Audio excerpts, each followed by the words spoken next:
aqui todos esses aspectos a partir de agora, tá bom? Eu vou trazer para vocês as 4 principais soluções e vou explicar um pouco sobre elas nesse vídeo aqui, tá bom? Então vamos lá. Bom, a primeira solução, que é essa que está na tela de vocês aí, uma perspectiva, uma solução bem simples, né?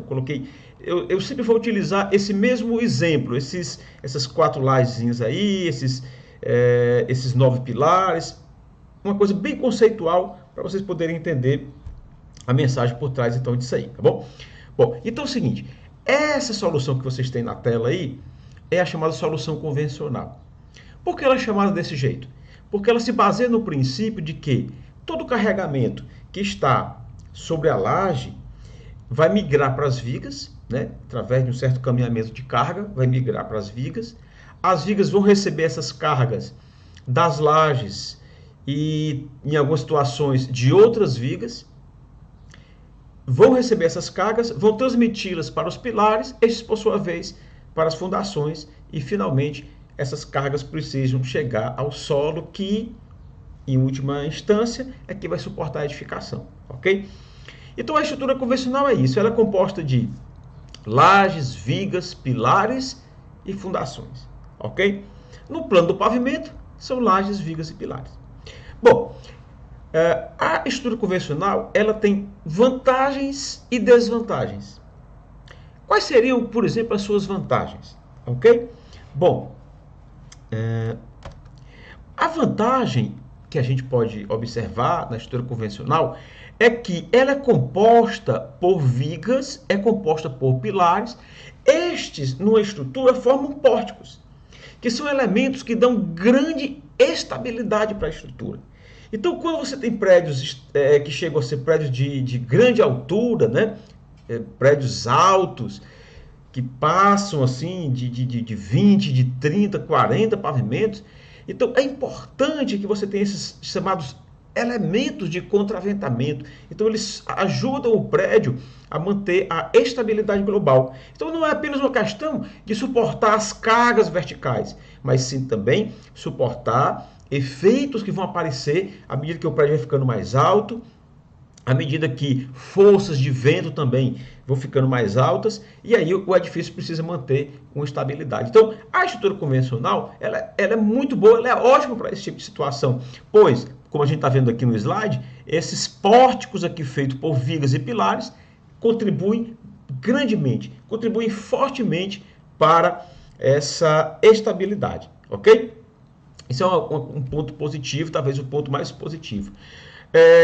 Para os engenheiros recém-formados, o ponto positivo é porque é a estrutura mais fácil de você calcular, porque você pode utilizar modelos bem simplificados para retratar o comportamento real da estrutura, ok? Então é fácil de calcular, muitos engenheiros gostam dela por conta disso, né? Os softwares de engenharia estrutural focados no concreto estão preparadíssimos para detalhar com bastante facilidade esse tipo de estrutura, ok? Bem, mas quais seriam então as desvantagens de um sistema convencional como esse aí, tá? Bom, a gente poderia dizer que a desvantagem ela vai na questão da execução desse tipo de estrutura. Por quê? Porque essa estrutura consome muita mão de obra. Essa estrutura ela tem muita interferência na questão arquitetônica. Então vamos dar aqui, por exemplo, alguns exemplos para vocês, tá?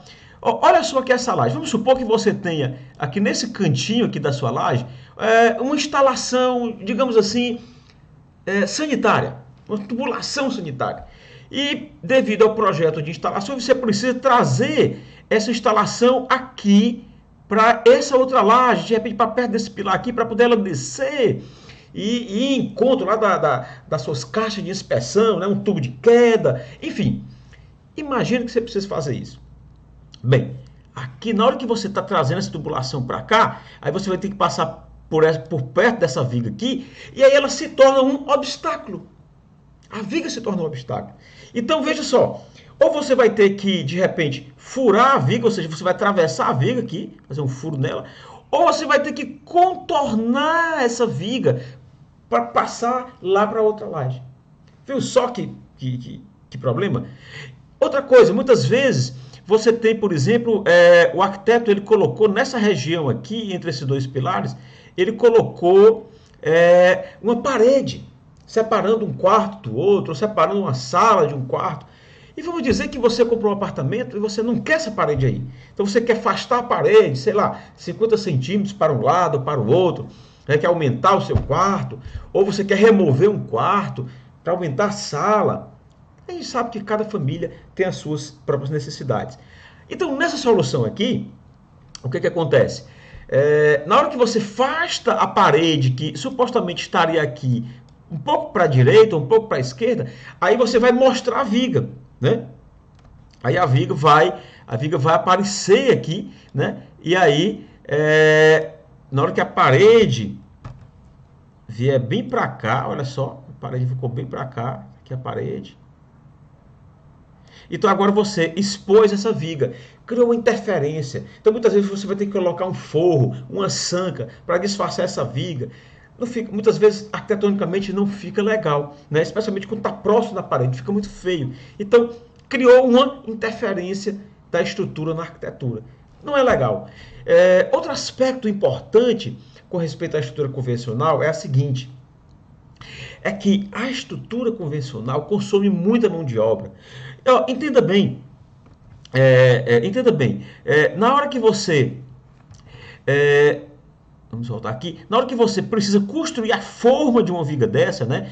Então, é preciso você montar, então tem um trabalho de carpintaria aí, muito intenso, né? Então você precisa fazer essas caixas das formas da viga, né? As madeiras, né, que vão suportar, que vão receber a armadura que vai ficar aqui dentro dela, né?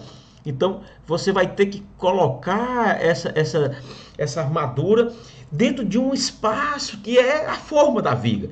Isso, gente, consome madeira, isso consome muita mão de obra de carpintaria.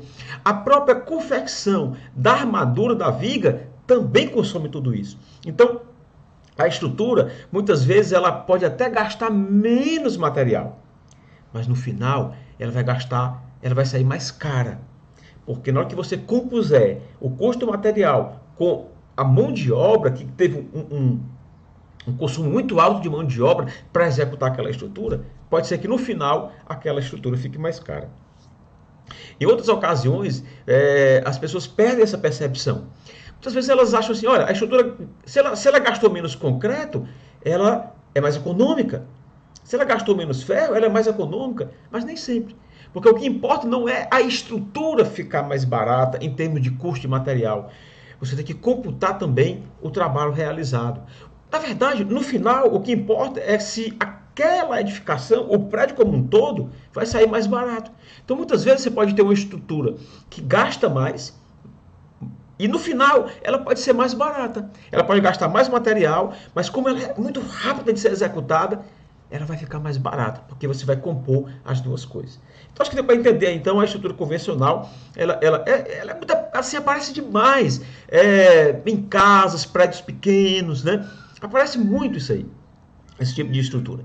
Outra coisa também que a gente vê muito, essa estrutura aparecendo, não apenas com a laje, que muitas vezes a gente tem essa laje aqui como sendo uma laje de concreto armado, mas muitas vezes ela pode ser substituída por uma laje pré-moldada, uma laje tipo treliçada, uma laje tipo volterrana, ok? Então, ela não deixa de ser uma estrutura convencional pelo fato de você trocar a estrutura, a laje de concreto armado, por uma laje treliçada, por exemplo, tá bom? Então, vamos seguir aqui.